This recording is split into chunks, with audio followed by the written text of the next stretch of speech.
Okay guys, I was gonna do like a produced video, but I don't have time, so I'm just gonna do a down and dirty video on how this thing goes together. So this is the control module, and you're gonna mount this at your yoke just like you're used to with your Jimmy system with a clamping knob. So that's gonna go through the yoke, and you're gonna just tighten it up and it'll be ready to go. Let's take a look at the back. So we've got the power supply, so you're going to just plug that into 12 volts input here, and then you've got your IEC to Edison, or if you're in the UK, you've got a 230 volt plug, and of course that's going to go to commercial power. So we'll go ahead and plug that in, and make sure we're turned off. So now we're grounded and powered. We're going to plug in our controls. So that's with your the cable that you're used to. It's the 16 pin. So we're going to just plug this guy in right here. Alright, we're going to use tally. So we're going to plug in this tally cable right here, and we can run that up to our monitor. We're not going to use external iris. That would go right here, and the switch would switch down if we're going to use the external iris, but we'll use the one on the front of the unit. So that switch will need to be in the up position. And then after you run your cable up to your head, you're going to just plug in the Cat 5 cable here. And for the purposes of this, I'm just going to use this little short test one that we send you guys. And if you want to plug in any 12 volt outputs, you can plug those in there. So we'll flip this guy around, and now we're up at the camera end with the head module. You're going to plug in the Cat 5 here. Push this guy back a little bit for the time being. We're going to also use our tally. So we'll plug that in here, and we've got the detector that we would connect with gaff tape to the front of the camera. And then we've got the talent tally right there. Let's plug our motors in. So I'm going to go to my tilt motor with the short extension, and we'll go over, well, we'll plug those in just a minute. And I'm also going to plug the pan extension cable in. And while I'm here, I'm going to plug in the zoom extension cable. And then we'll go to the camera and connect all this stuff.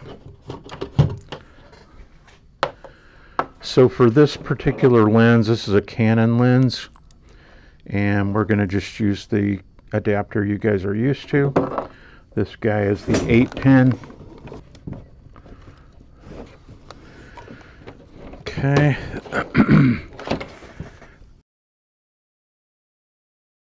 Then we take our tilt cable, extension cable.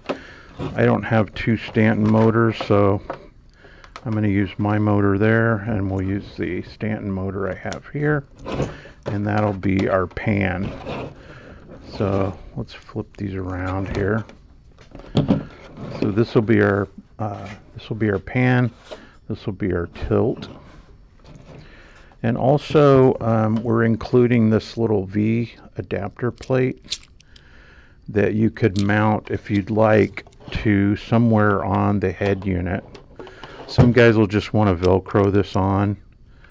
Other guys will bungee it. But if you have a jib that you just want a permanent place once you decide where your best spot is, you can mount that to the head module, and that'll give you a quick release mount for that.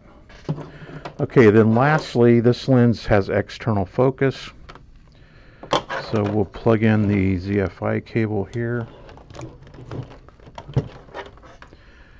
And this end we'll plug into the little 3-pin JST and plug that in to the motor.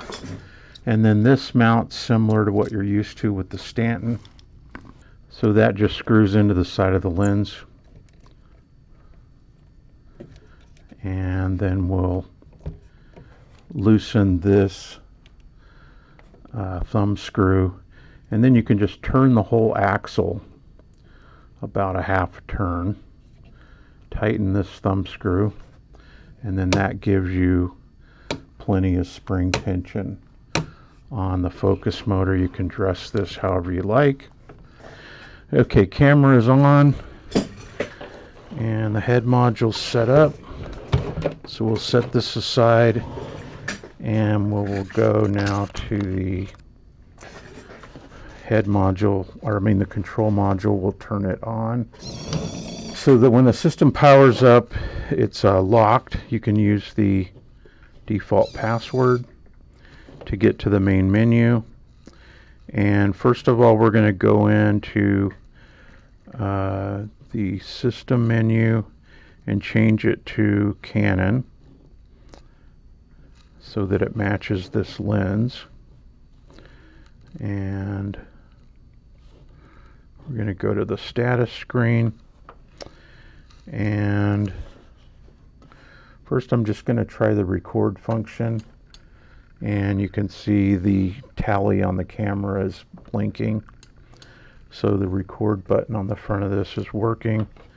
If I have this attached, which right now just the room light is picking it up, but we've got that tally, and the one that we would attach to our monitor is right here. So you can see that the one on the front of the control unit's lighting, the one to the monitors is lighting, and if I put my finger over this guy, it extinguishes, but all three of them are lighting up.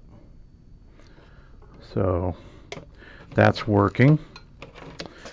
And let's get our controls here. So the pan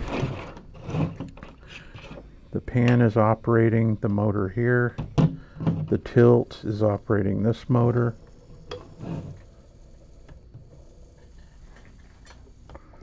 There's tilt. There's pan.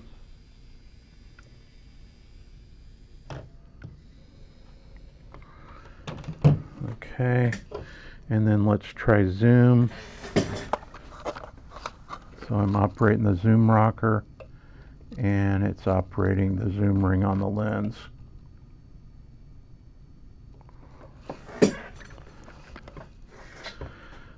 Let's go for focus now. Okay, same thing. The focus ring is operating.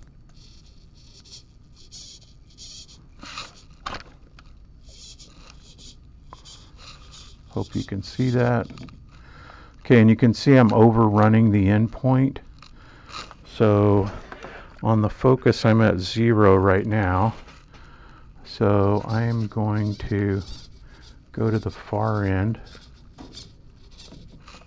and I'm going to navigate to the lens, focus, travel, and I'm going to back off to about 18.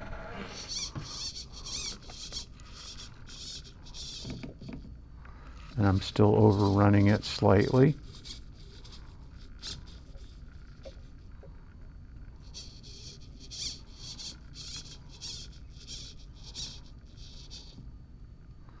Okay, now I'm not. So 18 seems to be my sweet spot there. But you could adjust the travel down more to match the extents of your lens. And if you think it's skipping any, you can tighten this tensioner another half turn. And now we've got quite a bit more pressure on it.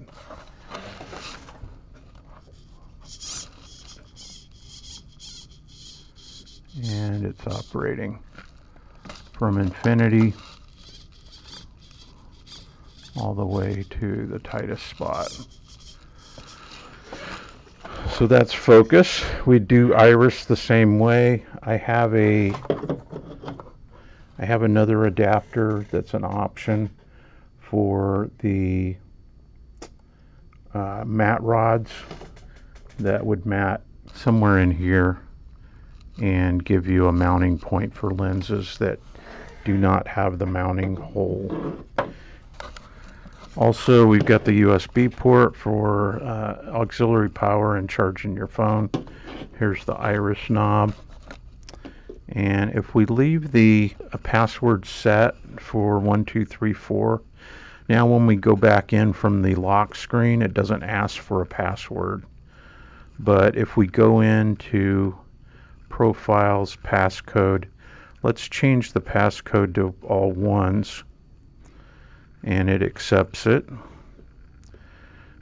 And it tells us to save it in the profile and then restart the system, which I'll do.